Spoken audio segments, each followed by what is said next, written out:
Baik, assalamualaikum warahmatullahi wabarakatuh. Selamat pagi, Bapak Ibu semua. Selamat pagi rekan mahasiswa. Hari ini kita coba sedikit membahas impulse buying atau pembelian tidak terencana dilihat dari sudut pandang variabel penelitian. Jadi ini nanti insya Allah masuk ke dalam playlist variabel penelitian. Jadi di playlist ini rekan mahasiswa dan Bapak Ibu bisa memilih gitu ya, variabel apa aja yang bisa nanti dipakai dalam tulisan ilmiah atau skripsi atau mungkin tugas akhir. Oke, kita bahas tentang impulse buying atau pembelian tidak terencana. Pengertiannya dulu, apa sih yang disebut sebagai impulse buying atau pembelian tidak terencana? Secara sederhana, yang namanya pembelian tidak terencana atau impulse buying adalah sebuah dorongan dari dalam diri si pembeli untuk membeli sesuatu barang atau jasa yang sebelumnya tidak dia rencanakan. Jadi sekali lagi, yang disebut sebagai impulse buying atau pembelian tidak terencana adalah sebuah dorongan tiba-tiba gitu ya, sebuah dorongan yang mendadak timbul karena ada sesuatu yang masuk ke dalam diri si pembeli, sehingga akhirnya dia tidak mempunyai rencana untuk membeli, pada akhirnya nanti membeli juga gitu. Jadi ini pembelian tidak terencana gitu ya. Pemicunya ini bisa banyak macam, tapi yang jelas dibedakan menjadi dua. Yang pertama adalah pembelian yang tidak terencana terjadi karena faktor internal, dan ada juga faktor eksternal. Faktor internal adalah faktor dari dalam diri si pembeli, gitu ya. Ini bisa suasana hati, emosi, kegalauan, gitu ya, sehingga akhirnya terjadi pembelian. Dan ada juga faktor eksternal seperti adanya promosi, misalnya datang ke sebuah mall, tahu-tahu ada banner besar gitu ya, ada tulisan buy one get one free gitu. Itu kan jadi menarik gitu ya. Atau tata letak toko yang awalnya biasanya dipajang berjajar dengan produk yang lain nih dijadikan sendiri dengan hiasan. Itu juga membuat kita menjadi lebih tertarik. Lalu kemudian adanya kemudahan untuk mengakses toko online atau marketplace. Ini juga lebih bisa mendorong terjadinya penjualan tidak terencana. Misalnya adanya gratis ongkir gitu, atau adanya momen 99 atau 10-10 gitu kalau misalnya di marketplace, atau mungkin ada promo diskon gitu. Ini adalah pembelian tidak terencana. Jadi pembelian tidak terencana adalah segala sesuatu yang timbul atau dorongan yang timbul karena ada sesuatu dari dalam atau dari luar, sehingga akhirnya pembeli melakukan tindakan pembelian di mana pembelian itu sebenarnya tidak direncanakan. Pembelian tidak direncanakan ini berarti bisa jadi karena awalnya barang tersebut tidak dinyatakan cukup penting untuk dibeli, tapi akhirnya karena menarik akhirnya bisa terjadi pembelian. Jadi ini sekali lagi terjadi dua hal yang mendorong terjadinya pembelian tidak terencana, gitu ya. Nah, sekali lagi karena kita membahas dari sudut pandang variabel penelitian, kita masukkan impulse buying atau pembelian tidak terencana ini sebagai salah satu variabel. Nah, di slide ini kita melihat bahwa jika si impulse buying ini menjadi variabel terikat atau variabel Y, maka ini adalah beberapa variabel yang bisa mempengaruhi terjadinya impulse buying. Pertama, adanya sosial media. Ini jelas kita sekarang lagi terkoneksi sekali dengan sosial media, entah itu Instagram, TikTok, atau YouTube, atau lain sebagainya gitu ya, di mana di platform itu biasanya ada beberapa postingan yang berhubungan dengan produk gitu ya, sehingga akhirnya itu bisa mendorong kita untuk melakukan impulse buying. Misalnya contohnya di postingan Instagram lagi heboh adanya sepatu yang bagus untuk lari gitu.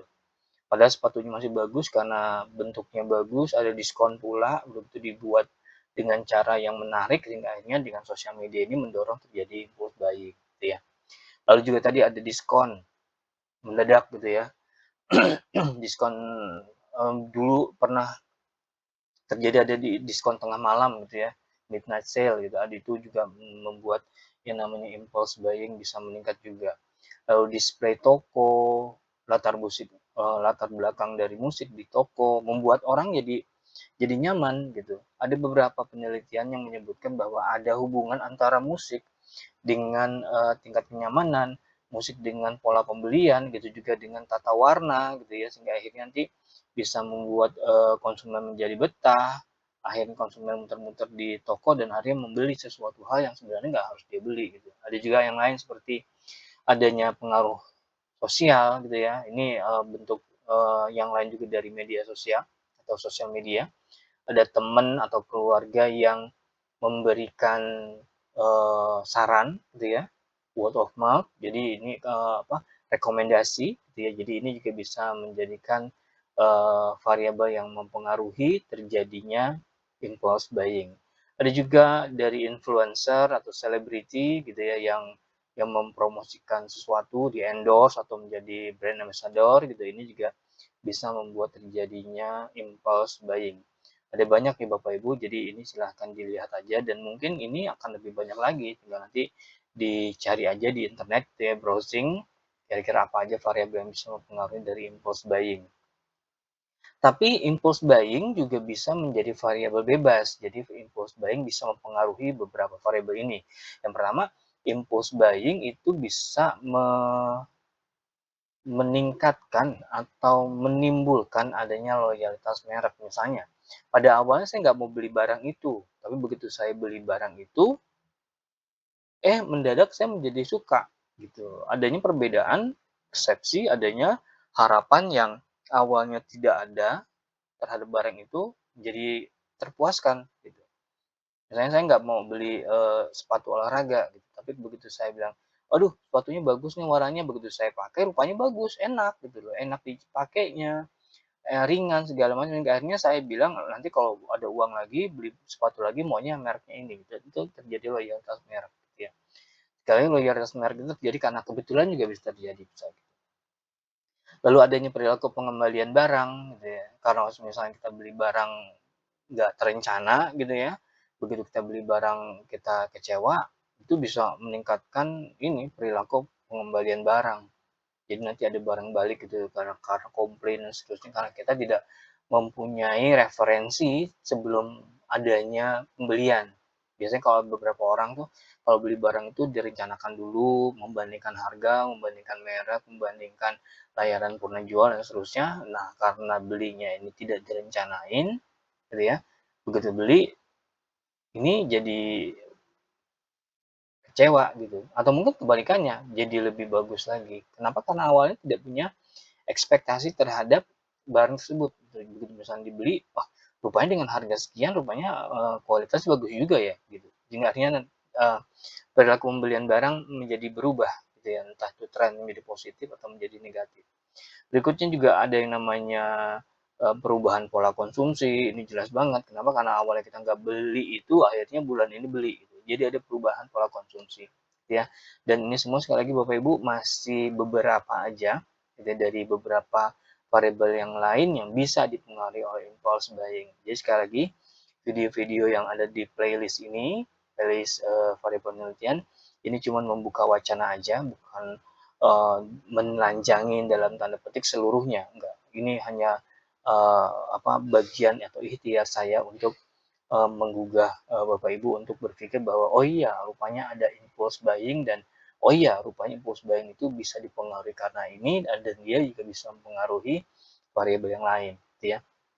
Tapi yang jelas Bapak Ibu, fenomena impulse buying ini makin lama makin besar gitu ya, ditemukan di kota-kota besar khususnya.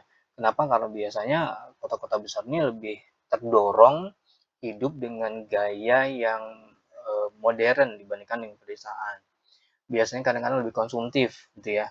Nah, biasanya ini dorongan ini lebih kencang apabila adanya kemudahan dalam mengakses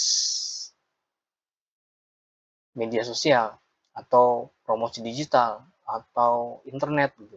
Semakin kita terkoneksi dengan internet, terkoneksi dengan televisi gitu ya, hingga akhirnya kita bisa mendapatkan gambaran-gambaran atau adanya dorongan-dorongan dari luar untuk mempengaruhi kita gitu ya. Seperti seperti misalnya tadi itu misalnya ada selebriti yang menggunakan produk minyak wangi A gitu, terus kita lihat, oh ya kita coba gitu ya, jadi kayak gitu nih. Dan ini juga sebenarnya juga terjadi impulse buying ini karena adanya gaya hidup yang karena tadi ada karena sosial media atau promosi digital ada marketplace ini terlalu dekat dengan kita atau sering kita pakai akan membuat perubahan pada pola pikir kita sehingga gaya hidup kita ini akan membuat impulse buying semakin tinggi gitu ya. Ada FOMO, fears of missing out gitu ya, nggak mau ketinggalan zaman atau gaya hedonisme di mana mau terlihat lebih bagus, lebih lebih canggih, lebih keren, lebih kayak gitulah model-model itu ya. Sehingga akhirnya tadi mendorong terjadi impulse buying. Nah, sebenarnya untuk bisnis ini adalah sebuah hal yang bagus gitu ya, karena sebenarnya begitu kita ngomongin bisnis, kita harus melihat bahwa perkembangan zaman ini mengakibatkan perubahan yang berubah juga, polanya berubah juga dalam dalam masalah pola konsumsi. Jadi ini harus diperhatikan juga oleh para bisnismen. Dan sekali lagi Bapak Ibu, rekan mahasiswa, sekali lagi ini hanya membahas sederhana aja karena sebenarnya ini adalah channel yang membahas fenomena atau teori dengan cara yang sederhana, mudah-mudahan bisa dipahamin gitu ya, sehingga akhirnya nanti lebih memudahkan kita semua untuk mengambil kesimpulan variabel apa yang akan kita pakai dalam penelitian kita. Seperti itu. Terima kasih Bapak Ibu atas semua perhatiannya, semua waktu yang diberikan, kunjungannya, mudah-mudahan nanti bisa membantu. Kalau misalnya video ini kurang bisa membantu, silakan nanti cari lagi di channel ini, di khususnya di playlist variabel penelitian. Terima kasih atas perhatian sekali lagi, sehat-sehat semua, saya pamit. Selamat siang, wassalamualaikum warahmatullahi wabarakatuh. Pamit, terima kasih.